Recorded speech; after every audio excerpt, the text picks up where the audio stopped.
Today I am going to introduce before you an important topic, that is the post-Keynesian theory of pricing. Now this theory was developed by the famous post-Keynesian economist Michael Kalasky during 1990s. And now this theory has divided into two parts. The first part describes about the distribution system in Kalasky's point of view, and the second part deals with the pricing model. Now, first of all, we have to see the Kalasky's important assumptions. As the Kalasky developed his model based on the Marxian framework, that is the theory of surplus value, like that, based on the Marxian approach, and he assumes a closed economic system, that is there is no foreign intervention and a, and a limited government role in the economy. Further, he also assumes that there is imperfect competition in the market. That is, the producers are the price makers. They decide the price for their product. So these are the basic fundamental assumptions of Kalasky's theory. Now we go to the first part of the model. So in the Kalasky's theory, there are two groups in the economy: the capitalists and the workers. The workers consist of the small artisans, the factory workers, small peasants, all these groups, and the daily wage earners. So the another group is the capitalist. So the national income is divided between these two groups, the capitalist and the workers. The capitalist income is profits and the workers' income is wages. So whenever there is the share of profits in national income increases, the share of wages decreases. So the entire national income is either in the form of profits or in the form of wages. Now we can see the other part, that is the workers will consume entire income they receive. That is, their total consumption is equal to the total amount of wages they receive. That is, the consumption by the worker, CW is equal to wage rate. But the capitalist, their income is profits, and a part of this profit is consumed by themselves, and the remaining part is further invested in production. So the capitalist profit, that is CP, profit of the capitalist, which is equal to capitalist consumption, that is consumption from profits plus investment. അപ്പോൾ രണ്ട് രീതിയിലാണ് ക്യാപിറ്റലിസ്റ്റുകളുടെ income പോകുന്നത്. ക്യാപിറ്റലിസ്റ്റുകൾ അവരുടെ ഇൻകത്തിൻ്റെ ഒരു ഭാഗം അവരുടെ ചെലവിന് വേണ്ടി സ്പെൻഡ് ചെയ്യുന്നു, മറ്റേ ഭാഗം അവർ ഇൻവെസ്റ്റ് ചെയ്യുന്നു. അതേസമയം വർക്കേഴ്സ് ഒട്ടും തന്നെ അവർ സേവ് ചെയ്യുന്നില്ല, കാരണം അവർക്ക് ലഭിക്കുന്നത് നിസ്സാരമായ വേജസ് ആണ്. ആ entire wages they consume. So the entire amount of investment is financed by the capitalist themselves. അവരുടെ കയ്യിലുള്ള സേവിങ് എടുത്തുകൊണ്ട് തന്നെയാണ് പൂർണ്ണമായിട്ടും അവരുടെ ഇൻവെസ്റ്റ്മെന്റിന് ഫണ്ട് കണ്ടെത്തുന്നത്. ഇതിൽ നിന്നൊരു പ്രധാനപ്പെട്ട കാര്യം നിങ്ങൾക്ക് മനസ്സിലാക്കേണ്ട ഒരു കാര്യം, investment is financed by the saving of the capitalist, not from any external sources such as loans. Loan ഒന്നുമില്ല. So interest rate do not have any impact on investment in the Kalasky's approach. Interest റേറ്റിന് യാതൊരു റോളും ഇല്ല, അല്ലെങ്കിൽ ബാങ്കുകൾക്ക് യാതൊരു റോളും ഇല്ല. കാരണം ഓൺ ഫണ്ട്, ക്യാപിറ്റലിസ്റ്റുകൾ അവരുടെ ഓൺ ഫണ്ട് റിമൈനിങ് ഫണ്ട് കൊണ്ടാണ് ഫുൾ ഇൻവെസ്റ്റ്മെന്റും നടത്തുന്നത്. So the capitalist can increase their investment only by reducing their consumption. So they can increase their profits. അവരുടെ ഇൻകം എന്ന് പറയുന്നത് പ്രോഫിറ്റ്സ് ആണ്. They can increase their profits by reducing the wages. But the reducing wages has one serious impact because it will reduce the consumption.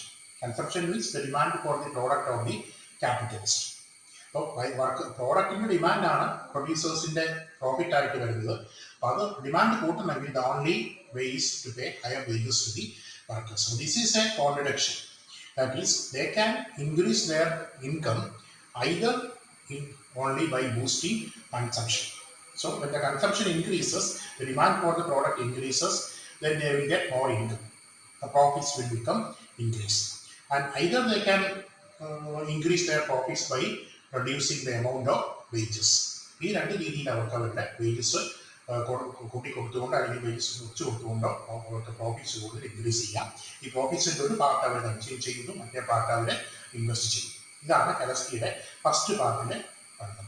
The national first part describes that the total amount of income of the economy is either in the form of profits or in the form of wages.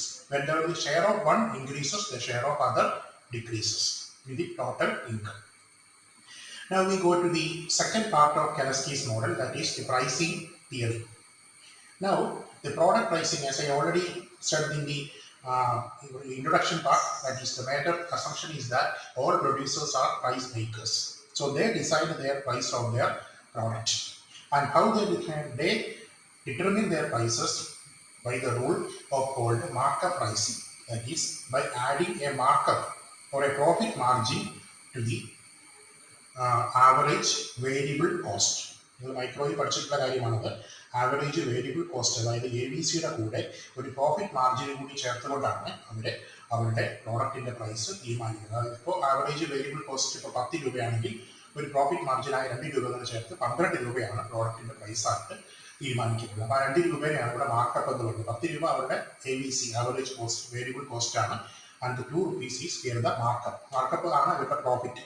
ഇങ്ങനെയാണ് ഓരോ പ്രൊഡ്യൂസേഴ്സും അല്ലെങ്കിൽ ഓരോ ക്യാപിറ്റലിസ്റ്റുകളും അവരുടെ പ്രോഡക്റ്റിന്റെ price ഇടുന്നത്. ഇനി അടുത്തതായിട്ട് അറിയേണ്ടത് ഈ മാർക്കപ്പ് എങ്ങനെ തീരുമാനിക്കുന്നു. Markup is not unique for all firms or all producers. It will be different for different firms, different industries and different producers. And this markup is mainly determined by two factors. Firstly, the nature of industrial concentration, and the secondly, the position of firms in the industry. Nature of industrial concentration means the strategic importance of that industry.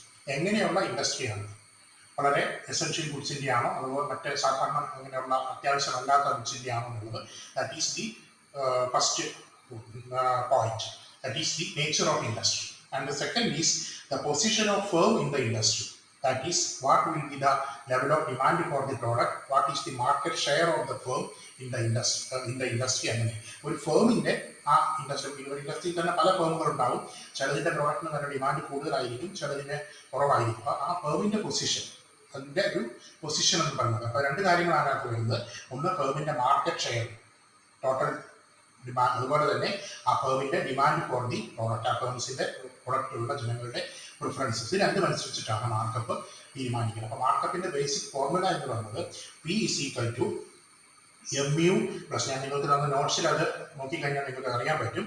The formula is P is equal to MU plus NP bar.